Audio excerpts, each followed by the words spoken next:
বন্ধুরা, একটা প্রশ্ন মাথায় রাখুন, একজন মানুষ কি ডাকাত হতে পারে নাকি বিপ্লবী? রঘু ডাকাত এই নামটা প্রথম শুনে আপনার কি রোমাঞ্চ লাগলো? এই সিনেমা শুধু অ্যাকশন বা ইতিহাস নয়, এটা এমন এক যাত্রা যা হয়তো আপনার হৃদয় অচেনা ভাব জাগাবে। চলো আজ দেখি রঘু আসলেই ডাকাত নাকি নায়ক। রেডি তো?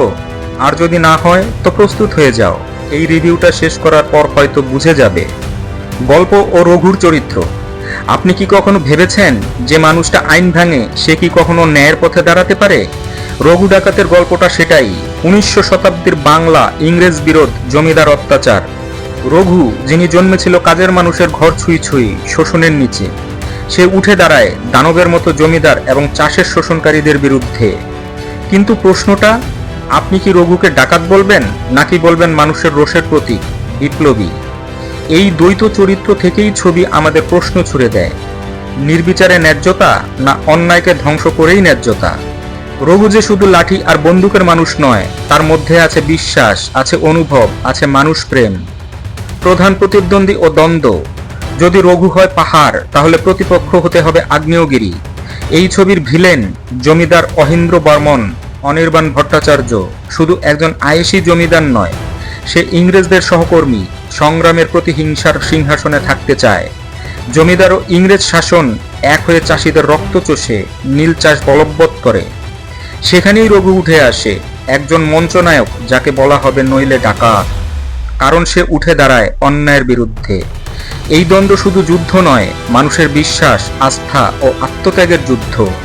অ্যাকশন সিন ও স্ট্যান্ড। বন্ধুরা, এমন মুভি হলে অ্যাকশন না থাকলে কি হয়?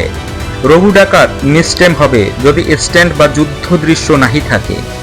আর এখানে দেখেছি অগ্নিসংঘাত, তলোয়ারের ঝাঁঝা, গোষ্ঠীযুদ্ধ, পাথর ভাঙা, রেস বিগ বিগ যুদ্ধ, স্ক্রিনে অ্যাড্রিনালিনের ধারা বয়ে যাচ্ছে। রঘুর এক এন্ট্রি, গোলক ধামাকা, মারামারি, চিৎকার মোমেন্টেই হল কাঁপিয়ে দিতে পারে। স্ট্যান্ড করিডোরে যারা কাজ করেছেন তাদের সাহস, দৃঢ়তা স্পষ্ট বোঝা যায়। এক একটা যুদ্ধ দৃশ্য এমনভাবে ডিজাইন করা, হৃদয় ঝুঁকছে। গান ও মিউজিক। কোনো বাংলা সিনেমা কি গান ছাড়া পুরো হয়?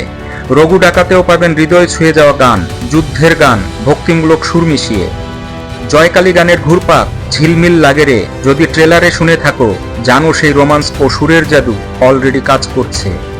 বিজিএম, এক কথায় যুদ্ধ সুরের ছোঁয়া। প্রত্যেক দৃশ্যের পেছনে সাউন্ড ট্র্যাক যেন বিষণ্ণতার সাথে প্রত্যাশার সেতু বানায়। এবার আসি নায়িকা চরিত্রে। নায়িকা শুধু হাসির, প্রেমের অংশ হতে চায় না, সে দাঁড়ায় দিক পরিবর্তনের কেন্দ্রে। রঘুর প্রতিরোধে সে শরীর দিয়ে, বিশ্বাস দিয়ে সাহস দেয়। কখনো বোঝা যায় না সে কি সঙ্গী নাকি যুদ্ধের সহযাত্রী। আবেগ ও ড্রামা। বন্ধুরা, সিনেমা শুধু যুদ্ধ আর ফাইট সিন দিয়ে শেষ হয় না, দেখতে চাই হৃদয়টুকু। রঘুর মায়ের ব্যথা, প্রেমিকা সৌদামিনীর বিশ্বাস, সঙ্গী গুঞ্জার অনুভূতি, সব মিলিয়ে একটা আবেগের ক্লাসিক স্টোরি। চাষির ঘরে নীল চাষের ভয়, জমিদারি অন্যায়, গ্রামের মানুষের যন্ত্রণা, এগুলো শুধু পটভূমি নয়, রঘুর যুদ্ধের কারণ। রঘু নিজের জীবনে অনেক কিছু হারায়, মা, বন্ধু, গরিব মানুষের বিশ্বাস। তবে বিশ্বাস শেখে সে ধাক্কা খায়, উঠে দাঁড়ায়। এখানেই আবেগ ও একসাথে থাকা অনুভব, ফলে দর্শক কাঁদবে, হতে পারে হৃদয়ে উঠে আসবে অনুভূতির ঝড়। Theatre experience and visuals. এখন বলি, আপনি কি মোবাইলে বসে এই সিনেমা দেখতে চান? না না, এই ছবিটা বড় পর্দায় দেখতে হবে। লোকেশন, গ্রাম, বন, নীল চাষ ক্ষেত, জমিদার বাড়ি, যুগ যুগান্তে তৈরি করা। ক্যামেরা, আলো ছায়া সব মিলে স্ক্রিন জ্বলে। আর স্পেশাল ইফেক্ট, ধোঁয়া, আগুন, বৃষ্টির ছটা, সবকিছু যেন জীবন্ত। দৃশ্যকল্প এমন এক, যেখানে হলে বসে দর্শক হারিয়ে যাবে সিনেমার জগতে। তাহলে বন্ধুরা, শেষ প্রশ্নটা রেখে যাই, রঘু আসলে কি ডাকাত নাকি সে সেই বিশাল বিপ্লবী যাকে ইতিহাস ভুলে গেছে? হয়তো আপনার চোখে সে নায়ক, হয়তো কারো চোখে অপরাধী, কিন্তু একটি কথা নিশ্চিত, রঘু ডাকাত মিস করলে আফসোস হবে। কারণ এই সিনেমা শুধু গল্প নয়, অনুভব, প্রতিফলন এবং হৃদয়ের একটা ডাক। যদি আপনি সত্যিই বাংলা সিনেমার প্রেমিক হন, এই সিনেমায় থাকা সৌন্দর্য, যুদ্ধ, বিশ্বাস, ভালোবাসা সবকিছু আপনার জন্য। বলুন তো, আপনার আস্থা রঘুতে? কমেন্টে জানাও, ডাকাত নাকি বিপ্লবী?